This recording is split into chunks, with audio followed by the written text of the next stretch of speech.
What's good, guys? M.V.K here, back again. How's everybody doing? Today we're gonna check out a video called Top 10 90s Cartoons You Forgot Were Awesome. First of all, I ain't probably forget no cartoon, because a lot of the 90s cartoons carried on where we children of the 80s left off with great cartoons. There were some stinkers, but most of the majority were great.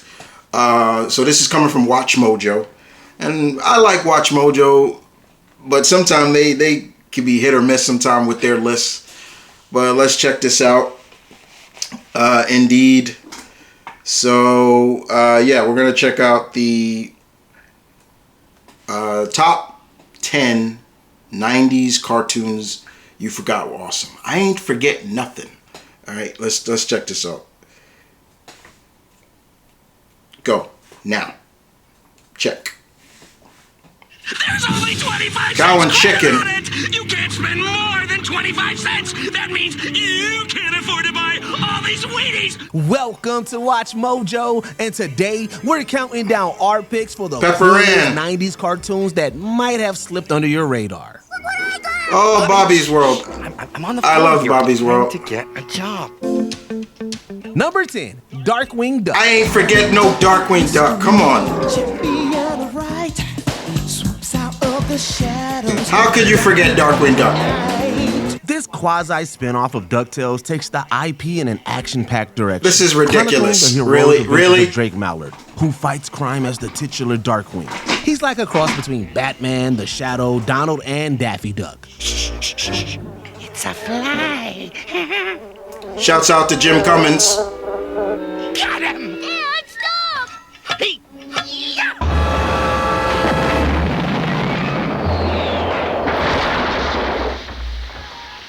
Ouch. Singed. The show was one of the first to toy around with the standard conventions of the superhero genre.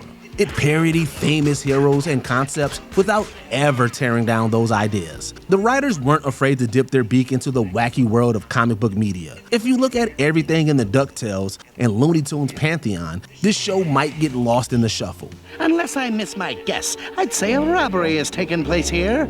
Now then, who did this dastardly deed? Regardless, Darkwing Duck was the first cartoon to make putting capes on anthropomorphic ducks cool.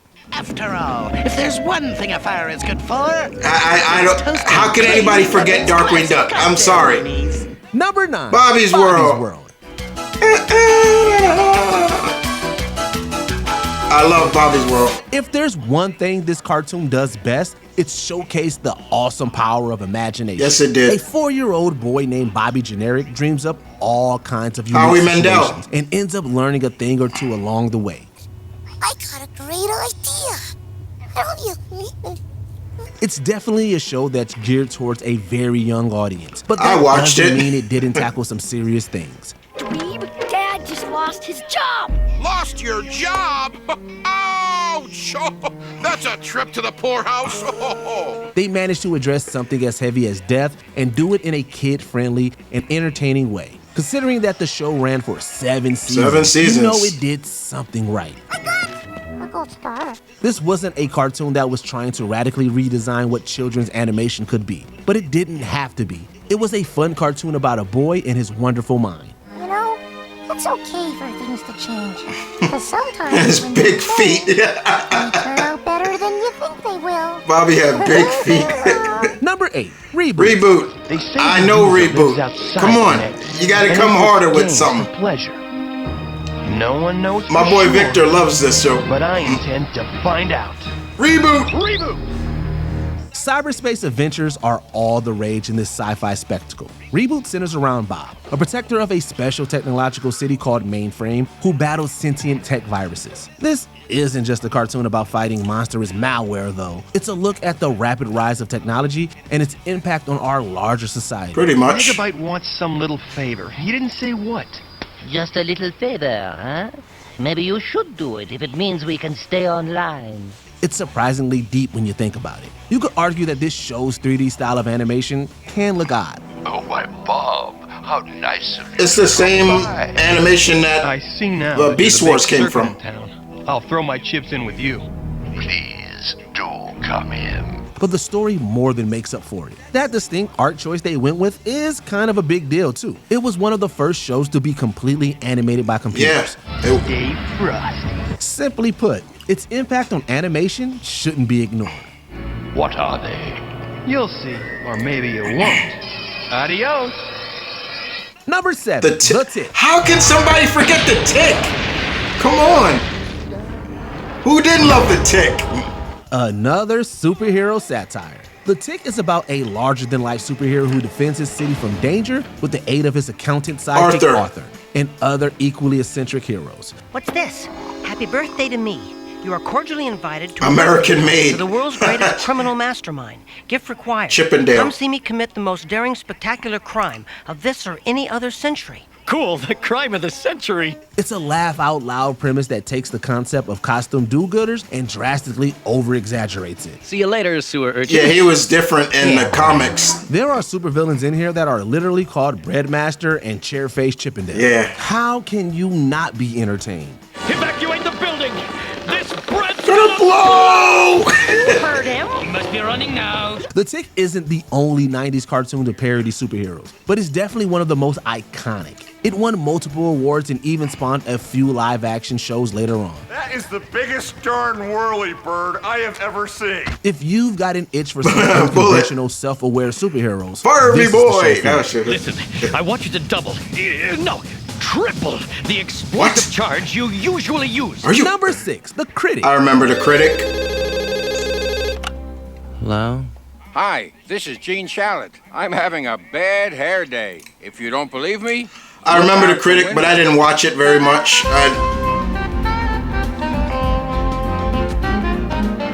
The glory days of Cisco and Ebert might be long gone, but film discourse lives on in Jay Sherman, this cartoon's titular movie critic. It stinks. The show riffs on cinema and also gives us glimpses of Jay's personal life. Come on, Dad, we're gonna be late for career day. I had a career once, but I threw it away for you. It enjoyed success in its 2-season run, but could arguably resonate even more with today's generation. Nowadays, people host their own review columns and write 10-page movie dissertations on their Letterboxd. I helped write this picture, but believe me when I say this is the worst movie ever made. Point is, we live in a world run by social media where everyone is hyper-aware of the media they consume. So, a show that playfully mocks the Hollywood machine sounds like a welcome addition. The Critic is a cartoon you simply have to watch. Mr. Sherman, I'm from the New York Post. Yeah, it just wasn't my thing. It wasn't my cup of tea. I know what it is. No. In an age where everyone wants to be one. Number 5, Street Sharks. One of the many Teenage Mutant Ninja Turtle knockoffs. Scientists Robert Bolton and Luther Paradigm. The duo attempts to turn sea life into human-like creatures through a special device called a gene slammer. This is outrageous. You're not going to use my findings this way. When they clash over how to use it, Paradigm turns Bolton's 4 sons into aforementioned Street Sharks as revenge. The series shares similar DNA with the Teenage Mutant Ninja Turtles, with both franchises featuring genetically modified crime-fighting humanoids.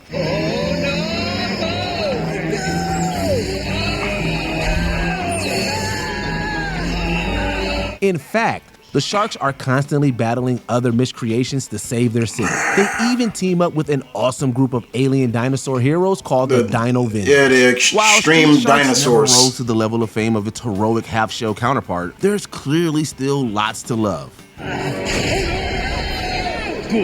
It was fun. Now listen to me. You're not going to survive out here. Your only choice is to come with me if you want to find your father. What have you done with them? Let's get him. Number 4. Pepper Ann. I watched Pepper Ann.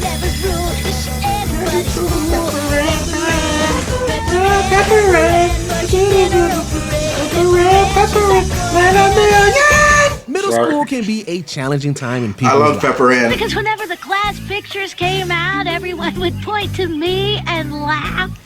Just because all my last pictures either look like this, or this, or this.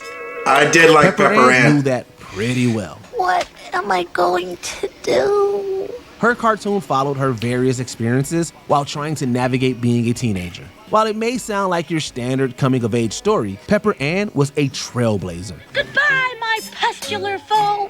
Prepare to drive. Better put some more on. It's gone. Now nothing can stop me from taking a great yearbook picture. Characters didn't necessarily act the way audiences were used to, and the show covered serious topics too. It wasn't afraid to be bold. It was also Disney's first animated series made by a woman. As such, it provided an extra level of representation for young girls and redefined how female characters could be portrayed in animation. Hey girl, you look like $1,000,000. You are a pretty one, a sassy witty one. With your red hair, lady, you capture every day. Because of that, you could argue that Pepper Ann paved the way for many other successful cartoons. My life is back. Number 3. Real Monsters, yes. I loved Our Real Monsters too. Lots of spooky times are had in this world where monsters run rampant. Actually, one of my favorite Nickelodeon shows. Oddballs who attend a special school dedicated to the art of scaring humans. They're training to be masters of fear, which is pretty terrifying when you think about it. Despite the unsettling premise, this is a quirky comedy. Have you ever seen such things? Finally, some kids with imagination. What are you all supposed to be? Well, that one's a candy cane, and that one's like a jackrabbit or something. It was a weirdly entertaining show where monsters not only had schools, but also their own functions. I believe this is where Monster Inc. Monsters Inc. Yeah. Before Monsters Before it's Monster Inc. You, Big Daddy, you're gonna be seeing this face on TV a lot more often. Yeah, like on Monstropolis' Most Wanted. We're not calling Mike and Sully copycats or anything, but they might have a few similarities to this crew of creatures. Either way, Real Monsters was scary good. You shall listen to me. You have no idea what we have been through. She's not well. Don't listen to her. We are lost. We are freezing. We are hungry. We are hungry. We are tired. And that's I always liked that he carried his eyeballs in his hands. That is our skill. Number 2, Freakazoid. Who doesn't know Freakazoid? Freakazoid was funny. This maniac became a slapstick superhero like no other. He was another parody of superpowered costume crime fighters. Like, he's supposed to be like Deadpool. But that's hardly a bad thing. Oh, that's right. Enemy aircraft are bad. Got it. Filed. Stored. His over-the-top humor and ability to peel back the curtain by talking to the audience meant you couldn't look away. Deadpool might have made fourth wall breaks famous, but Freakazoid was pretty good at it too. That's because we make lots of things better than other people. The show has more than just a lovable oddball going for it too. It stemmed from Bruce Timm and Paul Dini, with developer Tom Ruegger and voice actor Paul Rudd bringing their signature humor. Freakazoid was also executive produced by Steven Spielberg. With a wealth of talent behind the screen and a litany of cool characters on it, this cartoon is more than worth a watch. Come on, buddy. Let's get out of here.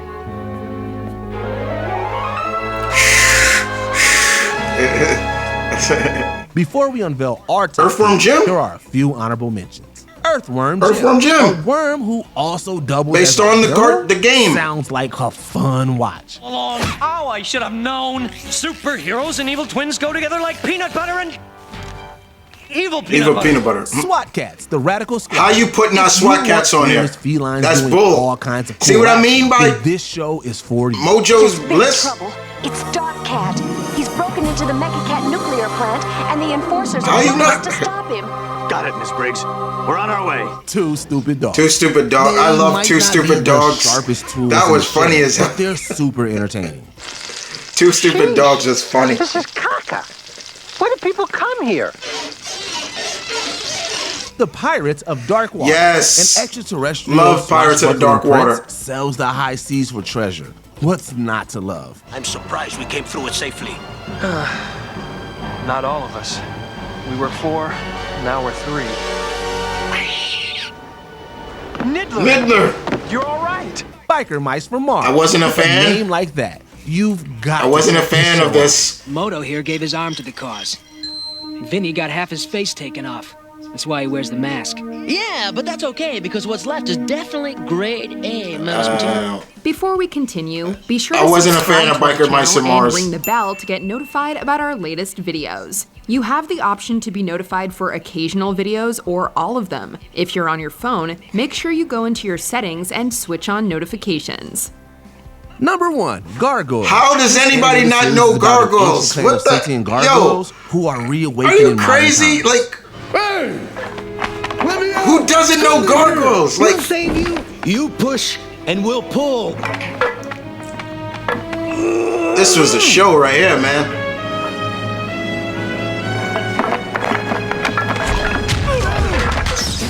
The Gargoyles then decide to protect New York City from evil threats, including dastardly business tycoon David Xanatos. Gargoyles was rich with compelling storylines that tackled serious issues and never talked down to its audience. Kids could enjoy watching this without a problem. When somebody does something wrong, I find out who and arrest them. Who says what's wrong? Well, we have a justice system. Laws, penalties, You mean the assessments, human but laws? the people decide. You mean the humans decide? The great thing is that their parents could get a real kick out of it too. A common Yeah, misconception my people dad have loved with this show cartoons too. is that they can only ever be about silly stories where nothing really happens. With that being said, Gargoyles basically made it their mission to put respect on the name of animation. This world is just as savage as the one I remember.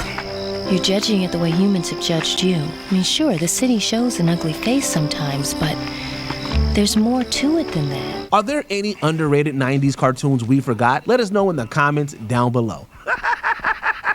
Let the good times roll. All right. Okay, Watch Mojo. What the hell? Like, who doesn't know that Gargoyles was awesome? That was real stupid to put that on there. I don't agree with a lot, like there should be a lot of people who know what a lot of these cartoons were. Like the Darkwing Duck one, I was like, who forgot that was an awesome show? The ones that I would maybe say people may don't remember is some of the honorable mentions. I saw Pirates of Darkwater. I only know a few people that know that show. I mean, there's some people I do, but I love that show. I thought it was great. It never ended. It didn't get a proper ending because Ren only found 7 of the treasures and not all 13. And he couldn't restore all his country because he came from a place called Octopon and he couldn't clean all the dark water up, so he didn't get to do that. The Earthworm Jim, there's only a handful of people who probably remember that Earthworm Jim, who was based off of the video game character, had an animated series. That's how popular he got.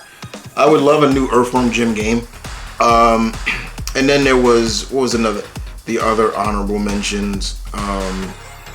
Two Stupid Dogs. Like, I love Two Stupid Dogs. That was a fun show.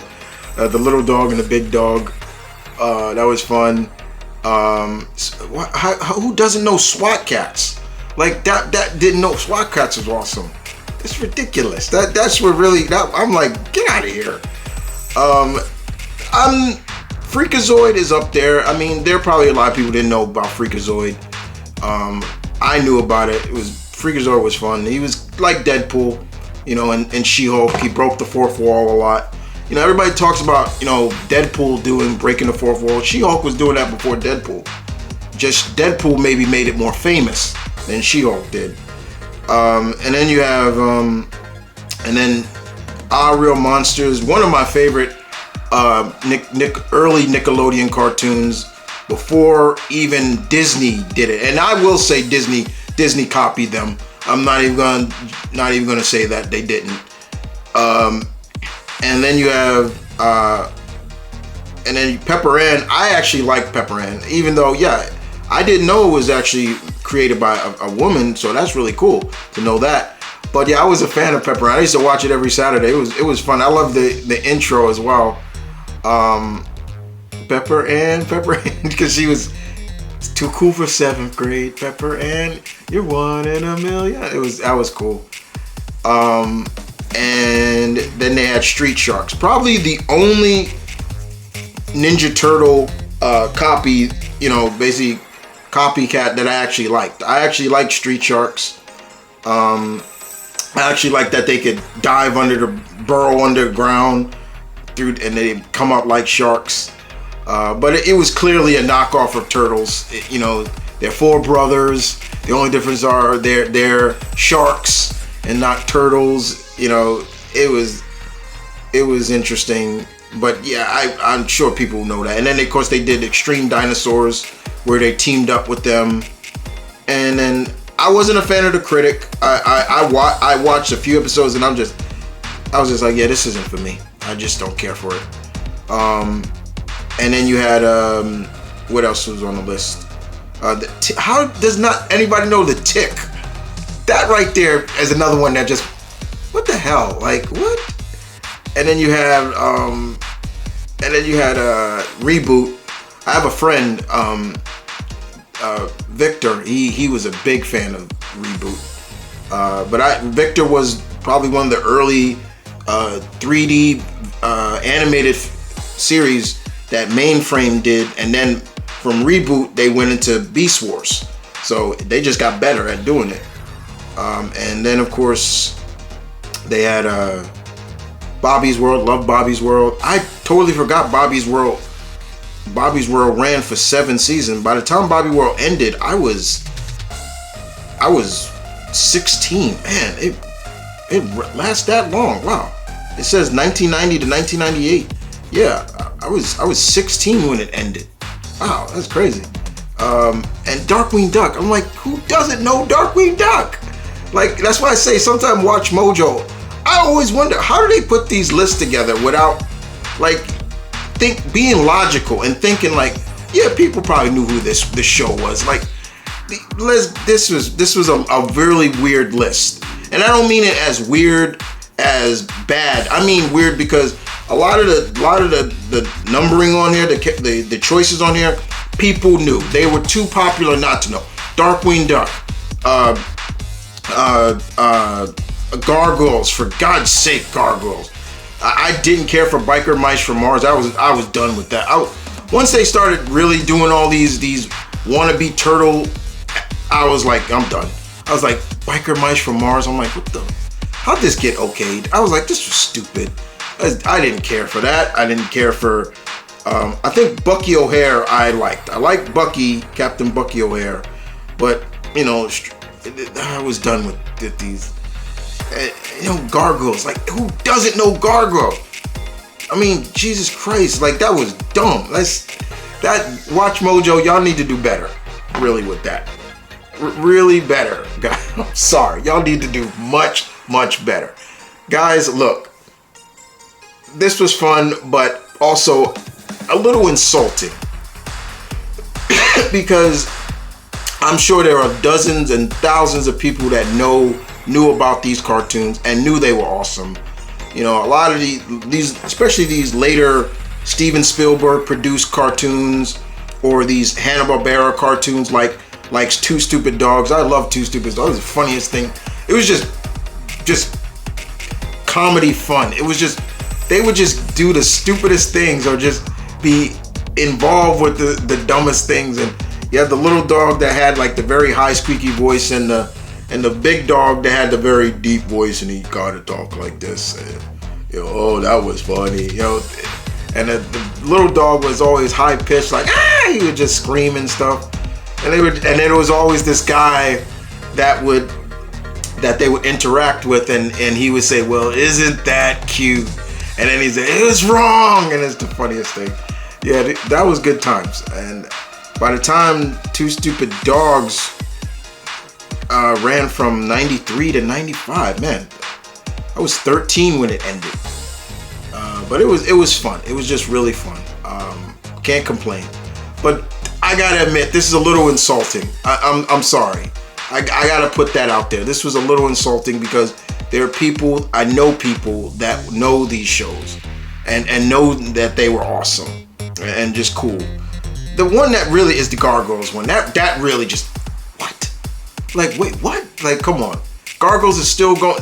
Greg Wiseman is still putting out new content for the Gargoyles with comic books now and things like that. They're about to cross over with the Fantastic Four. That just shows how popular they still are. So yeah, that was dumb. That's stupid. But anyway, let's have a conversation in the comment section down below, guys. What do you think about the list? Is it insulting? I feel it's insulting because even if you were born in the 80s and you went through the 90s, but even if my brother was born in 93 and he knows most of these cartoons. So there would be no way he would feel insulted. Like, I may have been a little kid, but yeah, come on, he knew about these Two Stupid Dogs. He knew about Two Stupid Dogs. He knew about Gargoyles. He knew about Our Real Monsters and Freakazoid and Street Sharks. Street Sharks had a bad intro. I love the intro. The intro was badass. When cartoons had intros, I miss that. Anyway, you guys take care. Let's have a conversation in the comment section down below. And I will see you guys next time. As always, guys, take care.